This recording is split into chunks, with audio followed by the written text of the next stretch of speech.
Bismillahirrahmanirrahim. Assalamualaikum warahmatullahi wabarakatuh. Jadi pertama saya ucapkan terima kasih atas kehadiran para pembicara kita ya. Ya. Bung Hendri ini kawan lama saya, Bung Rehan, kemudian Mas Anggi ya. Nah, Ya.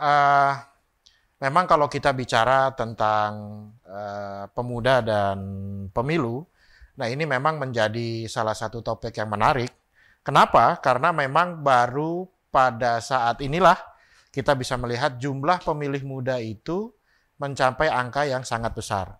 60% ya. Jadi Ya. 60% dari total kalau kita melihat secara demografis itu usia 17 sampai 40 itu disebut-sebut angkanya sekitar 60-an%. Jadi artinya 2/3 dari pemilih, yang artinya 2/3 dari pangsa pasar itu akan diperebutkan oleh semua partai politik, termasuk Gelora.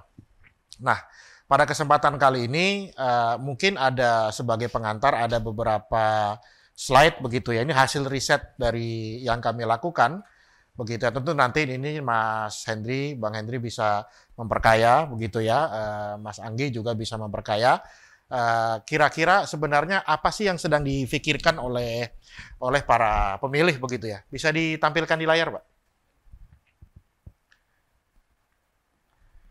Jadi ini adalah riset yang kami lakukan kurang lebih kira-kira sekitar dua pekanan yang lalu. Yang riset itu menangkap apa ya yang difikirkan oleh pemuda, apa respon mereka terhadap apa situasi politik, ekonomi, sosial, serta beberapa isu-isu itu yang mungkin dianggap penting oleh mereka begitu. Nah, pada bagian yang pertama, ini mungkin bisa kita lihat langsung saja. Langsung? Ya. Jadi pada bagian pertama nih Bang Miing dan para pemirsa sekalian, kita bertanya kepada seluruh sampel begitu ya.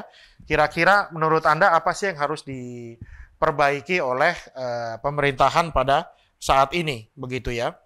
Problem yang sangat terlihat di sini, ini ada kalau kita lihat 3 problem utama ya. Memulihkan kondisi ekonomi itu 18,9%, lapangan pekerjaan yang sulit 12,3%, menstabilkan harga bahan pokok 6%. Jadi kalau kita jumlah ini 19 tambah 12, 31, hampir 40-an% ya. 40-an% keresahan publik itu berputar di sekitar ekonomi ya, yang kita rasakan sangat berat. Lanjut. Nah, pada saat kita tanya juga kepada publik begitu ya, ternyata memang kalau kita tanya, apakah yang Anda rasakan sekarang ini situasi ekonomi rumah tangga atau keluarga Anda dalam sebulan terakhir itu apakah semakin baik, semakin buruk, begitu ya, atau sama saja? Ternyata memang yang merasa semakin tekanan ekonomi makin berat, itu kurang lebih 40,6% begitu ya. Nah, kalau di slide selanjutnya itu kalau kita lihat ya, slide selanjutnya kalau kita lihat, kalau kita bagi ini per usia, itu kan tadi secara umum tuh Bang, ya. Yeah. Dari usia pemilih pemula sampai usia tua begitu ya, kurang lebih ya. Nah, ini kita bisa melihat memang kita lihat secara konsisten dari umur 17 sampai 20, 21 sampai 30, 31 sampai 40 itu yang mengatakan situasi itu semakin buruk itu konsisten lebih besar ketimbang mereka yang mengatakan situasi ini baik-baik saja. Nah, lanjut. Bagaimana juga dengan ekonomi nasional? Jadi kalau tadi itu ekonomi rumah tangga ya. Nah, kalau ini ekonomi secara nasional. Ternyata publik yang mengatakan bahwa situasi ekonomi ini sedang tidak baik-baik saja, itu juga lebih besar ketimbang mereka yang menyatakan situasi ekonomi ini baik-baik saja. Itu 35 lawan 27. Jadi agak konsisten nih. Ya. Mereka merasakan tekanan ekonomi di rumah, kemudian mereka juga melihat ada tekanan ekonomi yang mempengaruhi situasi nasional. Lanjut. Nah, kita lihat ini juga secara usia. Jadi memang kegelisahan ini agak rata begitu ya di kalangan pemilih pemuda ya. 17 sampai 20 itu kan berarti mereka yang belum pernah milih sama sekali nih. Ya. 17 sampai 20 tahun pemilih pemula. 21 sampai 30, 31 sampai 40 mereka yang sudah mungkin 1 atau 2 kali memilih begitu. Itu kurang lebih mereka menyatakan bahwa situasinya ini sama buruknya begitu ya. Dan ini data baru ini, data kurang lebih ya dua pekanan yang lalu begitu. Nah, kalau tadi kita bicara ekonomi, kita melihat juga ada kegelisahan juga secara umum ya. Kalau ditanya bagaimana situasi tentang pembelahan politik begitu. Hampir 70% menyatakan bahwa sekarang itu pembelahan politik itu masih ada. Nah, jadi kalau kita bicara apakah 2024 itu menjadi pengulangan terhadap 2019, perasaan itu dominan dirasakan oleh semua orang. Nah, kalau ditanya, lanjutkan lagi Pak, ini. Nah, secara umum, secara usia juga sama. Ya. Jadi kegelisahan itu rata. Lanjut. Nah, bentuk pembelahan politiknya apa? Yang dirasakan itu adalah adanya perpecahan di masyarakat ya. Kemudian yang kedua, ini yang menarik nih. Publik merasakan adanya ketidakadilan penegakan hukum. Ya. Saling caci maki di medsos dan seterusnya. Jadi ini 3 hal utama yang berkontribusi terhadap dominannya rasa pembelahan politik di publik begitu. Lanjut. Solusinya apa? Solusi yang menarik itu ternyata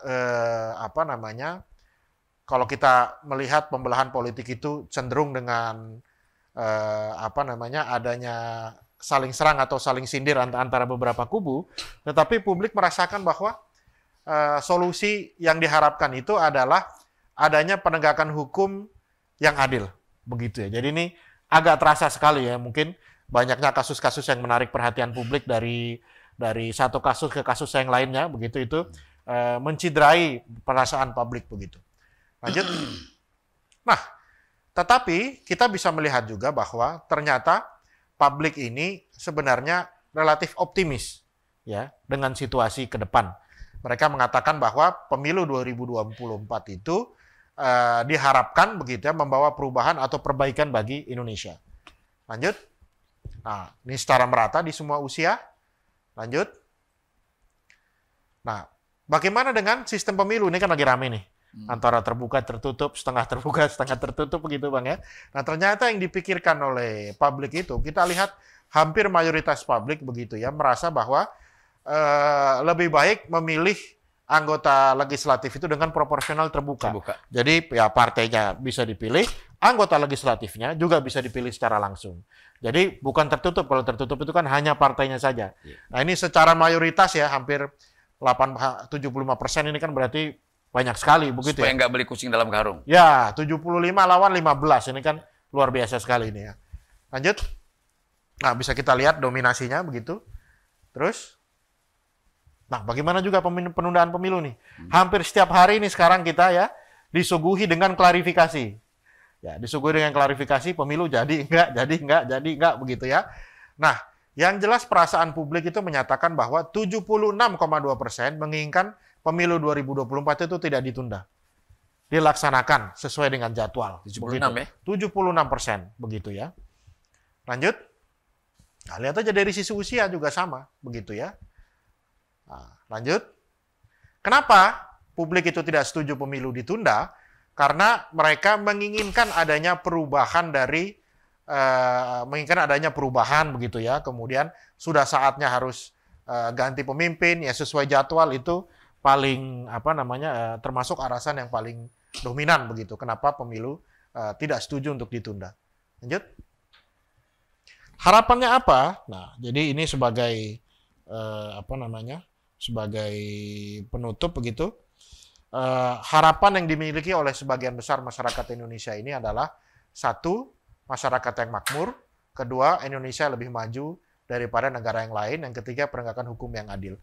Nah, jadi Bang Miing dan para pembicara sekalian ya, jadi kami memang mengamati ya bahwa adanya terutama di pemilih muda, adanya gelombang keinginan ya untuk melihat perbaikan atau pembaharuan itu sebenarnya sudah dominan di dalam perasaan mereka ya, sehingga mungkin inilah yang menyebabkan masyarakat itu optimis. Jadi optimisnya itu sebenarnya kenapa kita mengatakan bahwa masyarakat itu optimis, karena mereka yakin bahwa nanti pembaharuan ini itu bisa diperjuangkan ya melalui pemilu yang harusnya berjalan sesuai dengan waktunya. Nah, jadi mungkin itu pesan utama aspirasi dari pemuda yang sementara ini kami dapatkan begitu ya. Nah, nanti mungkin bisa dikoreksi, ditambahkan atau ada perspektif yang lain dari para jagoan-jagoan periset kita ini. Mungkin gitu saja kali, Bang. Kalau saya melihat ada beberapa poin yang penting ya. Kalau dari para narasumber ini, ya ini kan sebagian besar tiga-tiganya ini kan pemuda semua nih. Betul. Kalau kita melihat pemikiran, keberanian mereka dalam bicara, ini insya Allah bangsa kita ini cerah ya. Ada satu benang merah ya dari ketiga-tiga pembicara kita ini. Itu kita melihat bahwa salah satu inti utamanya itu adalah pemuda ini jangan jadi objek. Jadi dia bukan lagi menjadi objek, tetapi adalah subjek, pelaku dalam politik. Nah, kalau tadi misalnya kita melihat di salah satu pertanyaan ya, itu bicara tentang bagaimana capres yang usianya kayaknya agak-agak muda begitu. Jadi memang pelibatan secara demografis itu penting. Kayak saya misalnya ambil contoh di Gelora ini banyak sekali ketua bidang yang usianya ada beberapa ketua bidang di bawah 30 tahun. Di Gelora itu paling tua saya. Wah. Nah, tapi ini ada tapinya nih ya. Kayak saya di kebetulan saya nyalek di Kota Bandung dan Cimahi. Itu caleg-caleg yang usianya 20-an tahun itu juga banyak. Nah, tapi ada juga begini. Jadi kita juga jangan terjebak pada sisi demografinya. Muda itu spiritnya. Kayak Bang Miing di sini kan, muda itu spiritnya. Saya ambil contoh misalnya begini ya. Waktu 2019 lalu nih. Diskusi ya, waktu itu saya masih di lembaga survei ya. Diskusi capres nih antara Kiai Ma'ruf sama Sandiaga Uno. Ya, ini kan kalau dilihat dari sisi usia sudah jelas dong siapa yang paling muda kan? Betul. Tapi ternyata survei-survei yang dilakukan pasca dari diskusi menunjukkan bahwa bahkan pemuda itu lebih simpati kepada Pak Kiai ini.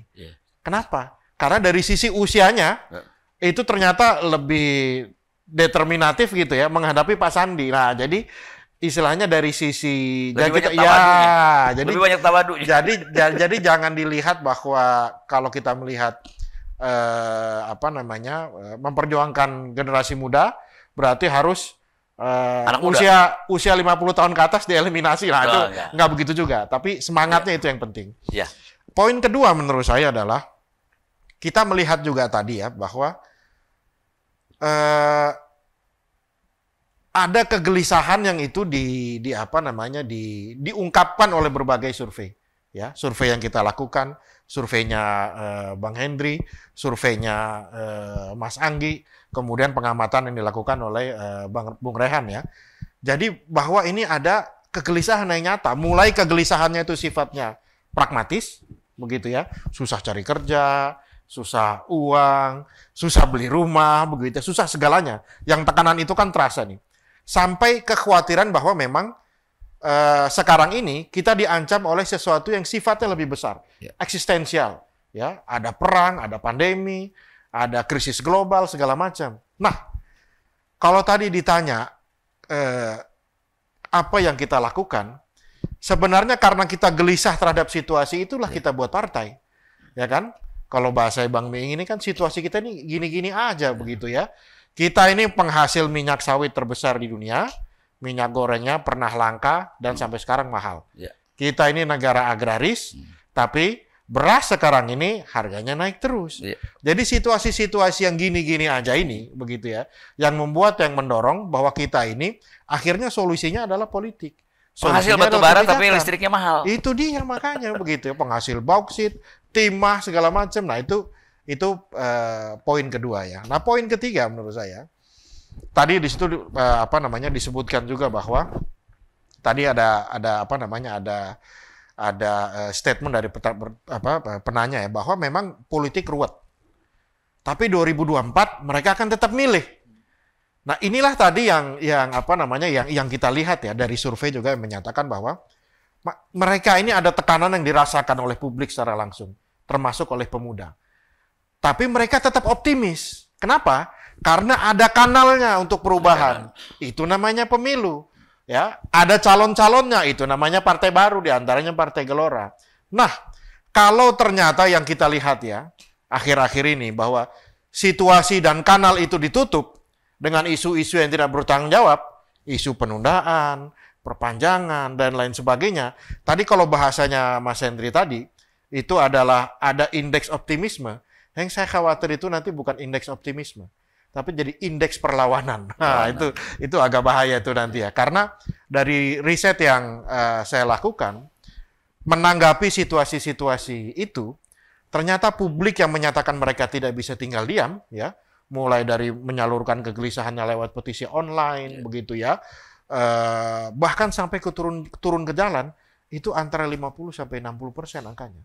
Nah, jadi menurut kami itu 3 poin utama begitu ya, dan mudah-mudahan hadirnya Partai Gelora ini bisa menjawab tuntutan dan kegelisahan dari generasi muda. Ya.